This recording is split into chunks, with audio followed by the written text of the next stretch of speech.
Usurious tap trap. Innal hamdalillah nahmaduhu wa nasta'inuhu wa nastaghfiruh wa na'udzu billahi min shururi anfusina wa sayyiati a'malina may yahdihillahu fala mudilla lahu wa may yudlil fala hadiya lahu. Asyhadu an la ilaha illallah wahdahu la syarika lah syahadata man huwa khairan maqaman wa ahsana nadiya. Wa asyhadu anna sayyidina Muhammad abduhu wa rasuluhu al-muttasifu bil makarimi kibara wa sabiyya. Allahumma fassalli wa sallim ala sayyidina Muhammad kana sadiqal wa'di wa kana rasulan nabiyya wa ala alihi wa sahbihi alladhi yusinuna islamahum wa lam yaf'aluna syai'an fariyya amma ba' فيا أيها الحاضر رحمكم الله أوصني نفسي وإياكم بتقوى الله فقد فاز المتقون قال الله تعالى يمحق الله الربا ويربي الصدقات والله لا يحب كل كفار أثيم. Allah removes the blessing of usury and enriches charity. Allah does not like anyone who is very ungrateful and wallowing in sin. Al-Baqarah verse 256. Alhamdulillah for all the blessings that Allah subhanahu wa ta'ala has bestowed on us, especially the blessing of faith, Islam and health. Salawat and salam may always be poured out on our Prophet Rasulullah sallallahu alaihi wasallam. Fear Allah whenever and wherever you are. Carry out His commands and stay away from all His prohibitions in both happy and sad situations. Rest assured, Allah will provide goodness for His devout servants in this world and the hereafter. Friday, Congregation Rahimakumullah. We are now in 2024. Many people are happy with the new year. In fact, that is a normal thing, nothing special. Day after day, week after week, month after month, year after year. Instead, we should be sad this country, which is more than 78 years old, has not been able to get out of the debt traps. As of November 2023, the country's recorded debt reached 8,041.01 trillions Indonesia rupiah. If the debt is divided by the Indonesian populations, then it's burdened with a debt of 29 million Indonesia rupiah. A number of economists have even noted that the position of public sector debt, including government debt, is estimated to reach 18 Indonesia rupiah 1,000 trillion to 20,000 trillions. The debt is not just any debt, but debt that contains usury. Even though we know usury is haram, Allah subhanahu wa ta'ala says, Ya ayyuhalladina amanu wa daru ma baqiya min riba in kuntum mu'minin. O you who believe, fear Allah and abandon the remains of usury if you are believers. Al-Baqarah verse 278. Ibn Qudamah rahimahullah said, every debt that requires additional debts is haram. This is not disputed by the scholars. Then he stated, Ibn al-Munzir rahimahullah, the scholars agree that if the person giving the loan makes a condition for the person borrowing to give additional or give, then the transaction occurs like that, then taking the additional is usury. Friday, Congregation Rahimakumullah. Usurious debt is a heavy burden for this country. The officials easily took on the debt, but didn't the people bear it later? Just imagine, the interest alone will amount to 437.4 trillion Indonesia rupiah in 2023 and 497.32 trillion in 2024.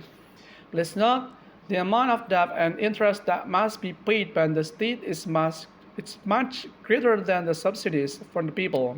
For example, subsidies for LPG, BBM, BLT, and so on also amount to 140 6.9 trillion. The interest on the debt is also greater than the health budget for the people. It also amounts 187.5 trillion. In fact, so far the government has claimed that people's subsidies are a burden to the APBN. Not to mention, the allocation of debt is not directly for the benefit of the people. To build fast trains, new national capitalists, toll roads, and others. None of this has a direct impact on ordinary people. And what we don't realize is that behind debts there is a snare of sovereignty. There is no doubt that is free from bondage. Countries such as Zimbabwe, Sri Lanka, Maldives, Uganda, Kenya, and Pakistan have failed. They must hand over their assets such as strategic ports and airports to debt providers. Friday congregation rahimakumullah. Once again, ribawi debts for any reasons is haram. The action of leaders of Muslim countries to incur usurious debts are clearly a major sin. Moreover, these usurious debts pose a dangerous danger to Muslims. For example, it results in control of territory and natural resources by foreign lenders.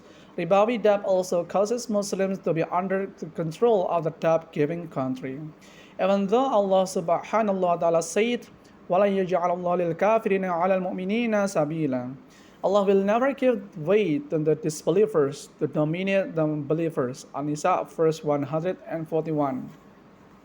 Therefore, today's state that which contains usury is clearly a vanity matters and has plunged the country into the grip of foreigners. It is time for the people to free this country from the traps of usurious debt, which has also become a tool for colonialism by foreign parties. This is the impact of capitalist economic system, which justifies usury and allows local and foreign private companies to freely exploit the people's natural resources, SDA.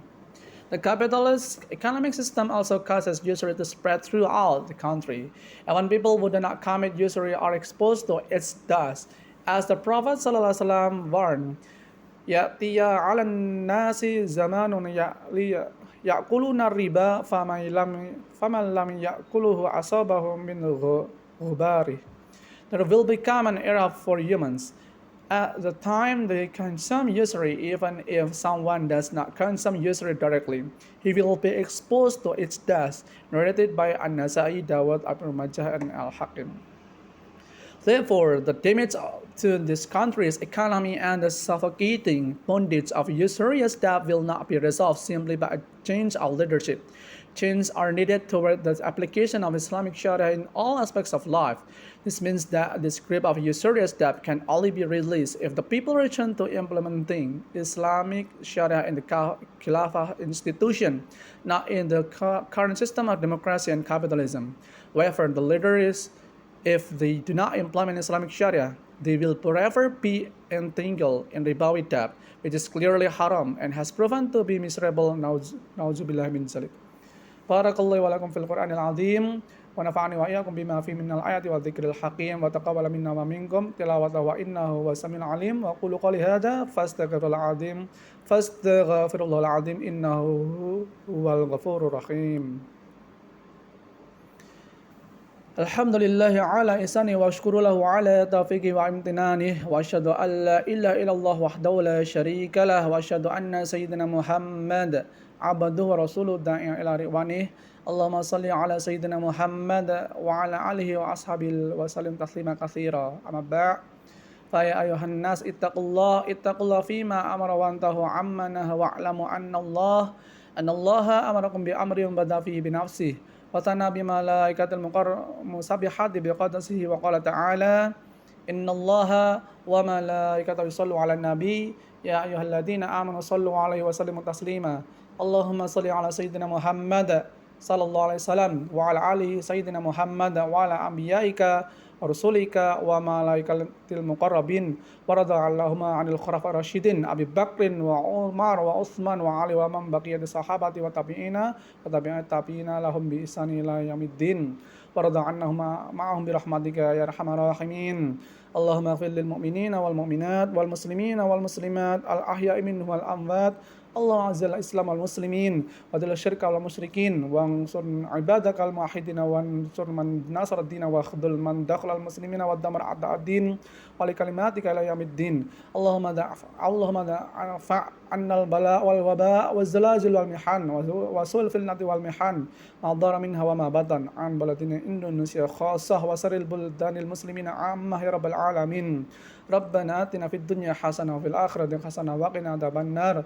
ربنا ظلمنا أنفسنا وإن لم تغفر لنا وترحمنا لنكونن من الخاسرين. عباد الله إن الله يأمركم بالعدل والإحسان وإيتاء ذي القربى وينهى عن الفحشاء والمنكر والبغي يعظكم لعلكم تذكرون واذكروا الله العظيم يذكركم واشكروه على نعمه يزدكم ولا ذكر الله أكبر.